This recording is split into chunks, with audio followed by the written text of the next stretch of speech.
Marché du film à Cannes. Aromazone Studio produira Y aura-t-il du cacolac? Boursorama, Cofficiné et Raja ont officialisé hier au marché du film à Cannes la création du premier studio français indépendant, vraiment indépendant, du cinéma français, avec une ambition redonner au public et notamment aux jeunes spectateurs, grâce à des films et documentaires exclusifs, le goût et l'envie de revenir en salle de cinéma. Sophie Dulac aurait été approchée pour apporter son expérience et son réseau à ce projet, tandis qu'Orange réfléchit à y participer. Un copil qui réunira 124 personnes et auquel participera Fabienne Dulac est programmé après Roland-Garros. Jusque-là, on est débordé, complète un cadre de l'opérateur télécom échaudé. Orange Studio nous a lessivés. Désormais, on fait attention.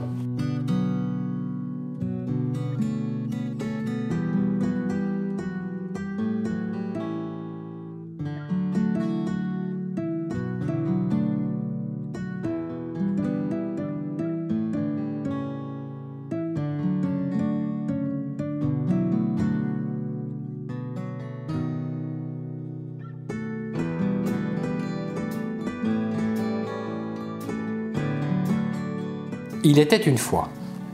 En 1954, à proximité de la Tour Eiffel à Paris, deux femmes se mettent à vendre des caisses en carton partiellement recyclées et donc moins chères.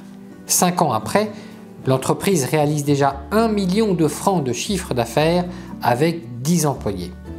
Elle accueille 3 ans plus tard, en 1962, Danielle en tant que représentante. Cette dernière n'a que 16 ans et va parvenir, en 60 ans, à hisser les cartons Raja au rang de leader européen. Les 2 milliards de chiffre d'affaires sont en ligne de mire. Les fournitures de bureaux, on oublie souvent, sont le premier marché mondial du B2B.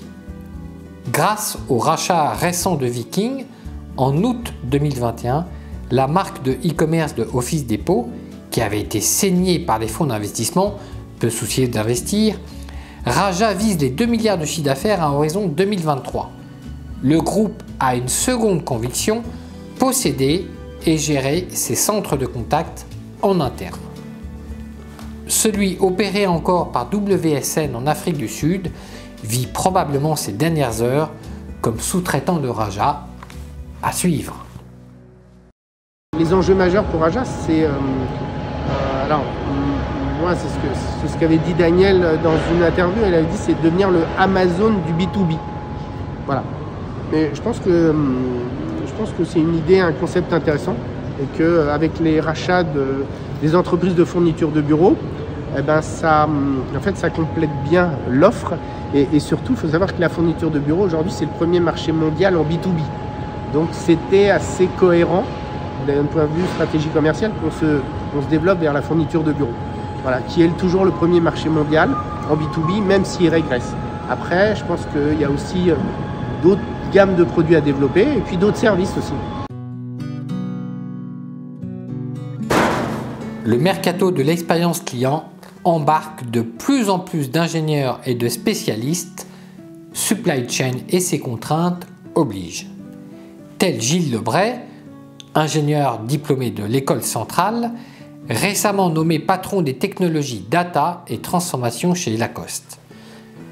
Ce dernier va piloter les mêmes chantiers pour les autres marques du groupe suisse MF Brands, notamment Couples, Aigle et Gant.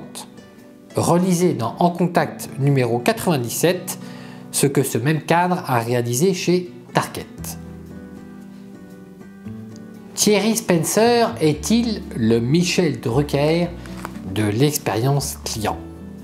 C'est un très bon conférencier et écrivain qui rejoint un autre très bon conférencier.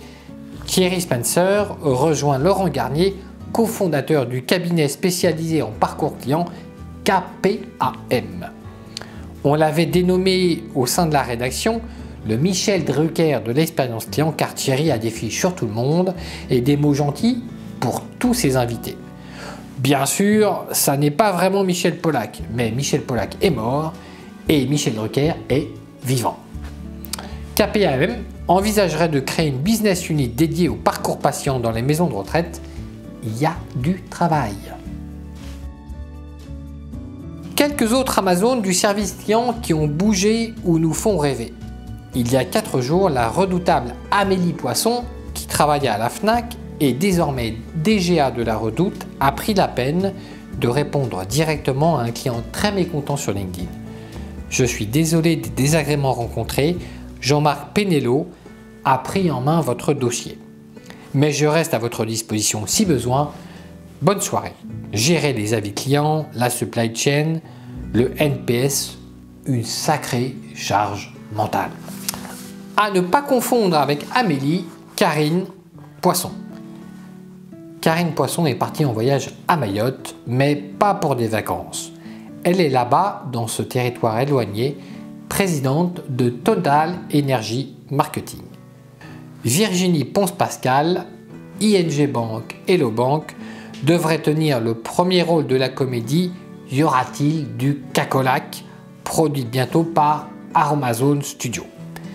C'est une visiteuse régulière et assidue du Festival de l'expérience client à la Baule, chaque année ou presque, depuis 9 ans.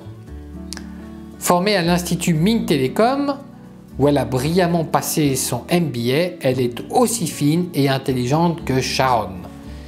ING Bank ayant été repris par Boursorama, Virginie devrait être nommée, si ça ne tenait qu'à nous, numéro 2 de Boursorama, comme Karine à la Redoute. Et pourquoi pas la banque et comment y raccourcir les délais de réponse sur les dossiers de prêt, les ouvertures de compte, Sharon connaît. KG, Karine Garcini n'est pas Kylian Mbappé. Après Vocalcom, Nice System, Mediatek Solutions, c'est Microsoft que Karine Garcini s'apprête à quitter. Elle y était Head of Business Application. Karine n'est pas Kylian Mbappé, pas plus attachée à Paris que ça, mais elle s'y connaît en CRM. Chasseur de tête, n'envoyez aucune proposition à moins de 154 000 € annuels hors stock option. Chez Microsoft, comme chez les anglo-saxons en général, on dispose de zéro autonomie, mais on rémunère bien et du coup, on s'habitue. Ding dong ding! La folle journée d'Hélène Draoulec se rendre à Nantes en train. Après Diabolocom, Zendesk et Yext, retour au sein d'une société française pour Hélène Draoulec qui va devoir prendre le TGV et apprécier donc SNCF Connect et sa superbe interface. Chez iAdvise, elle est en charge d'installer encore plus le live shopping et de développer les activités américaines de folle journée en perspective. À la tour Montparnasse infernale, c'est Alexia Augier-Vétier qui doit être heureuse du déconfinement, susceptible de ramener des spectateurs en haut de la tour. Le groupe M56 s'appelle désormais Magnicity et Alexia Augier-Vétier est la CEO de ce leader mondial du tourisme urbain d'altitude, parce qu'en altitude, suddenly, everything is magnified. Straight to the point, Fabien Fouissard. Spécialiste discret et pertinent de toutes les composantes de l'expérience client, RPA, centre de contact, supply chain, Fabien Fouissard n'a pas oublié ce que lui inspira la découverte chez Téléperformance du logiciel de suivi client qu'Amazon avait développé pour suivre ses livraisons. Il sera d'ailleurs l'un des invités de la journée Love Brands Day le 9 juin à Paris, co-organisée par l'éditeur Easyware et le magazine En Contact. En fait, moi j'étais en charge chez Téléperformance de toute la partie IT, innovation et delivery IT, et après uniquement la partie innovation.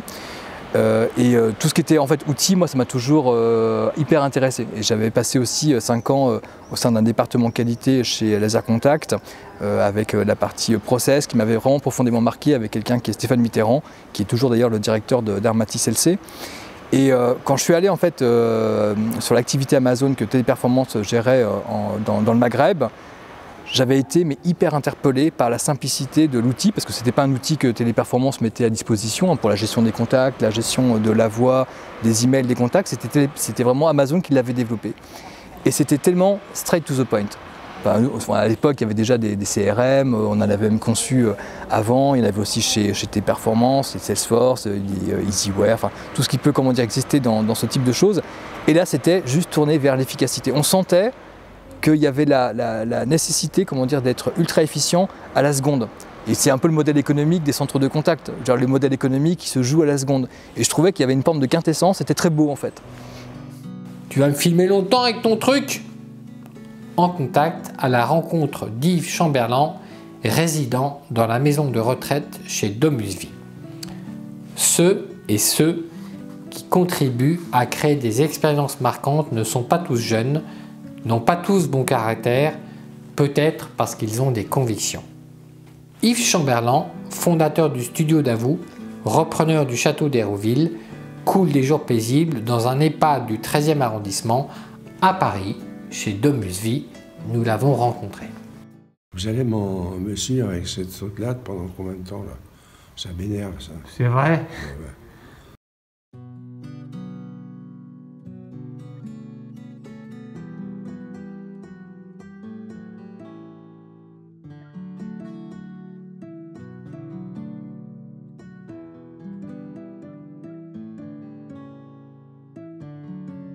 Oui, oui, bien sûr, bien sûr. Vous avez vu avec Art Media? Oui. Oui, très bien. Oui, Rosalie, parfait. 50 000? C'est pas un peu cher, ça? 100 000? Oui, oui. Topez-la pour 80 000.